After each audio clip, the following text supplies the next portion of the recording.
Bonjour à tous, pendant un an je vais vous présenter un film par jour, soit 366 films dans l'année. Aujourd'hui on est au 72e film, The Current War.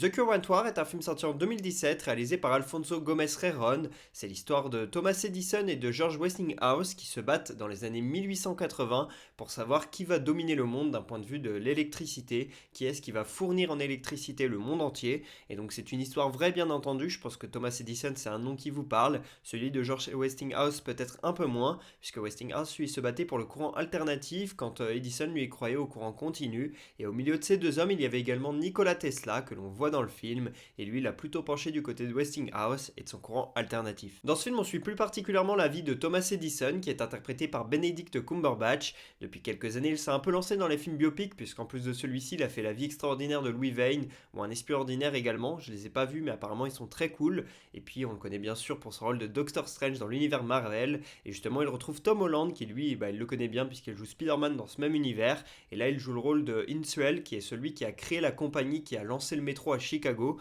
et qui était un industriel à l'époque assez connu. Et puis autour de lui, on a également Michael Shannon dans le rôle de Westinghouse et Nicholas Hoult dans le rôle de Nikola Tesla. Pour ce qui est du réalisateur, Alfonso Gomez Rejon, on ne le connaît que très peu. Il a travaillé sur Glee ou sur American Horror Story, mais ça reste assez mineur ce qu'il a pu faire. Et donc le film, il n'a rapporté que 12 millions de dollars au box-office sur plus de 30 investis, notamment pour reconstituer les costumes, etc. Et puis pour le salaire des acteurs. Donc c'est un vrai échec commercial. Pourtant le film est quand même très bon, même s'il y a quelques lenteurs, on en parlera plus tard.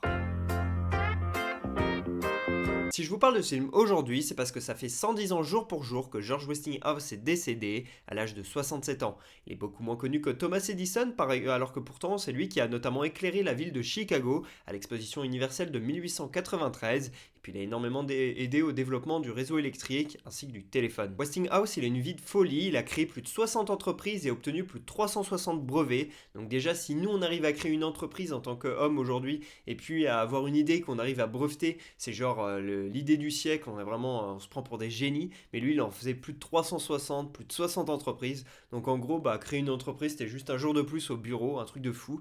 Et il a notamment aidé à la création des freins pneumatiques, et c'est lui qui a lancé l'électricité grâce au mouvement de l'eau, et puis il a aidé au développement aussi au transport de l'énergie. Bref, il a fait tout plein d'inventions hyper techniques et qui ont permis vraiment d'avoir de l'électricité un petit peu partout. Et donc sa guerre avec Thomas Edison, c'était pour savoir qui avait vraiment créé l'électricité en premier et qui est-ce qui allait pouvoir alimenter les États-Unis, puisque du coup le gouvernement américain et toutes les villes les missionnaient pour pouvoir alimenter les villes, et c'était la course à celui qui allait être le plus efficace, etc.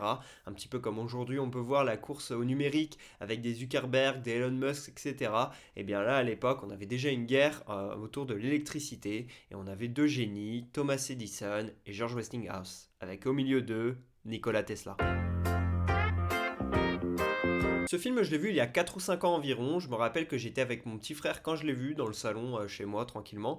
Et en fait, je trouvais que le film était assez lent au début. J'avais beaucoup de mal à rentrer dedans, etc. Et puis petit à petit, en fait, c'est presque comme un documentaire, comme on le voit. On a l'impression vraiment d'être plongé dans cette époque. Et surtout, on en apprend beaucoup. Puisque certes, Thomas Edison, c'est quelqu'un que je connais depuis que je suis tout petit, puisqu'on apprend de lui à l'école, tout ce qu'il a pu faire sur l'électricité et puis le téléphone et tout.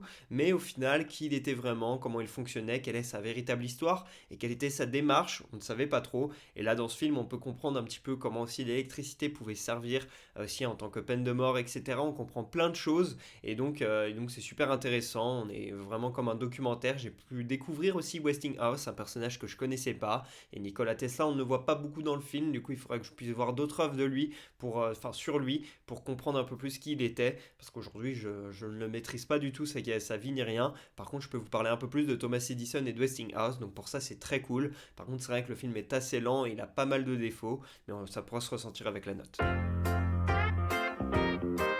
Je mets un 15 sur 20 à ce film. Si je ne mets pas plus, c'est pour toutes ces lenteurs et parce que je trouve que le scénario manque de rebondissement. La réalisation, elle est assez lente, etc. Et c'est pas forcément très très joli au niveau de la réalisation. Et puis surtout, les dialogues peuvent être un peu lents et monotones parfois. Enfin bref, il y a quelques petits défauts là-dessus. Par contre, en termes de décor et de reconstitution de l'époque, c'est vraiment génial. Et puis surtout, je trouve que Benedict Cumberbatch, il est toujours très bon à l'écran, ça fonctionne bien.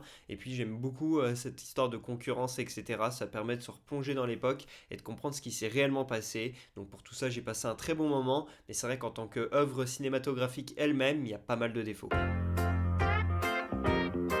Première anecdote, la sortie du film elle a été repoussée parce qu'à la base c'était la Weinstein Company qui devait distribuer le film, mais avec l'affaire Weinstein etc. Eh bien ça a été repoussé, ça a été compliqué et c'est la 101 Studio qui a réussi à reprendre le projet et à distribuer le film et donc ça peut expliquer aussi ces mauvais chiffres. Ça a été un petit peu au cœur de la tourmente et puis ça n'a pas été bien distribué comme il l'aurait fallu. Et je n'ai pas d'autres anecdotes si ce n'est que Benedict Cumberbatch et Tom Holland ils collaborent pour la première fois avant de se retrouver énormément de fois sur Doctor Strange, sur Avengers et puis sur Spider-Man etc. Mais voilà, ça a été très compliqué d'en trouver, donc je vais m'arrêter là.